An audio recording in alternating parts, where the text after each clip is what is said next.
Hello viewers আপোনালোকে কেনেকুৱা আছে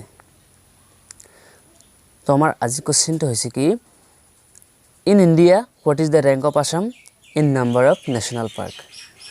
ৰাষ্ট্ৰীয় উদ্যানৰ ক্ষেত্ৰত ভাৰতৰ ভিতৰত অসমৰ স্থান কিমান ৰাষ্ট্ৰীয় উদ্যানৰ ক্ষেত্ৰত ভাৰতৰ ভিতৰত অসমৰ স্থান কিমান টাইম ষ্টাৰ্ট নাও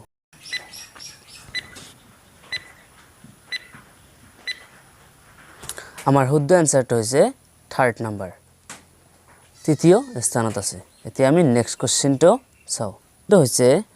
which on wild life sanctuary it is declared as the 6th national park in Assam কোনখন বন্যপ্ৰাণী অভয়াৰণ্যক অসমৰ 6খন ৰাষ্ট্ৰীয় উদ্যান হিচাপে ঘোষণা কৰা হয় টাইম ষ্টাৰ্ট নাও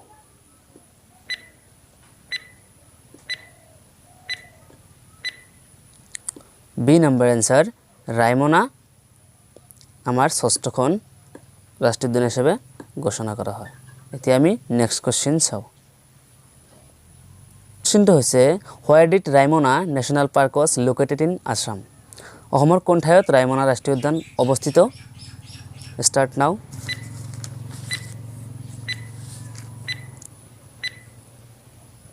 শুদ্ধ এনসাৰটো হ'ব কোকৰাঝাৰ জিলাত এতিয়া আমি নেক্সট কোশ্চেন চাও Raimona National Park is mostly famous for যে রায়মনা ৰাষ্ট্ৰীয় উদ্যান সাধাৰণতে কিহৰ বাবে বিখ্যাত ৰায়মনা ৰাষ্ট্ৰীয় উদ্যান সাধাৰণতে কিহৰ বাবে বিখ্যাত your time start now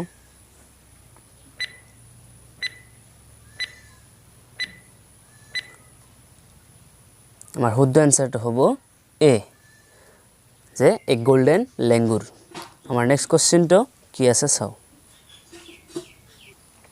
আমাৰ নেক্সট কোশ্চেনটো হৈছে when did Dihiং Patkai was officially declared as the 7th national park in Assam কেতিয়া দিহিং পাটকাইক অফিচিয়েল অসমৰ 7খন ৰাষ্ট্ৰীয় উদ্যান হিচাপে ঘোষণা কৰা হয় your time start now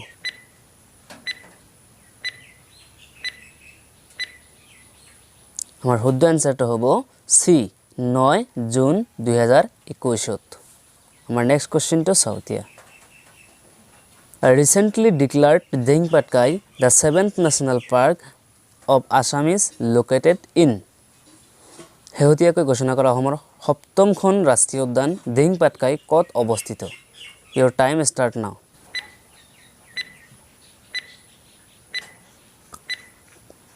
আমাৰ শুদ্ধ এনসাৰটো হ'ব ডিব্ৰুগড় আৰু তিনিচুকীয়া আমি এতিয়া নেক্সট কোশ্চেনটো চাও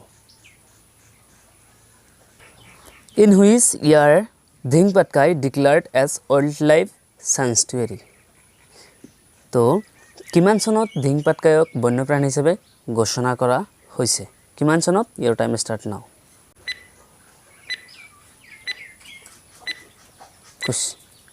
এই নাম্বাৰটো যে 2004 চনত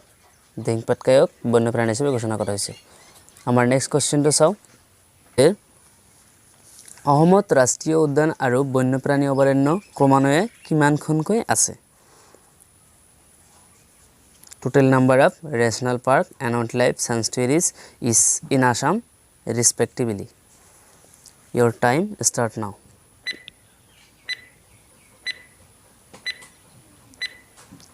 আমাৰ শুদ্ধ এনসাৰটো হ'ব D number 7 MPS and 16 WLC আমাৰ নেক্সট কোশ্চেনটো হৈছে under which forest division Raimona national park is located Raimona ৰাষ্ট্ৰীয় উদ্যান কোনটো বন্য বিভাগৰ ভিতৰত অন্তৰ্গত আমাৰ টাইম ষ্টাৰ্ট নাও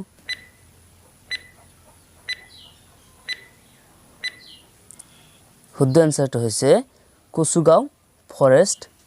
ডিভিজন আমি নেক্সট কোশ্চেনটো চাও আমাৰ নেক্সট কোশ্চেনটো হৈছে প্ৰখ্যাত অসমীয়া সাহিত্যিক হোমেন বৰগোহাঞিদেৱৰ কোন তাৰিখে মৃত্যু হৈছিল আৰু মৃত্যুৰ কাৰণ কি আছিল your time start now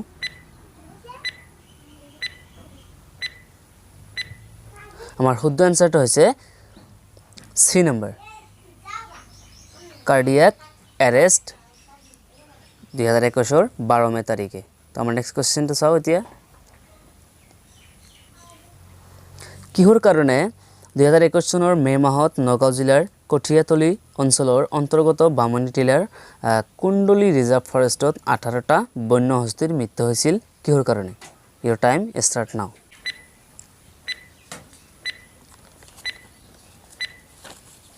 আমাৰ শুদ্ধ এনসাৰটো হৈছে থান্ডাৰ বোল্ট তো আমি নেক্সট কোশ্চেনটো চাও কোশ্চেনটো হৈছে which state government relaunched its scheme called SBOAM to provide self-employment to youth of the state.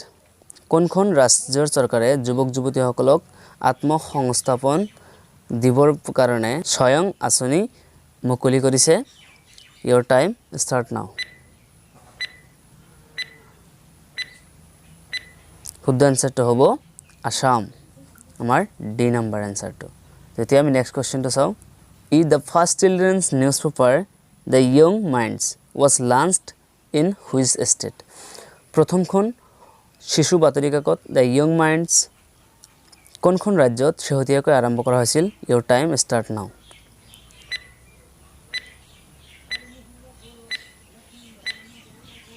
আমাৰ শুদ্ধ এনসাৰটো হ'ব আসাম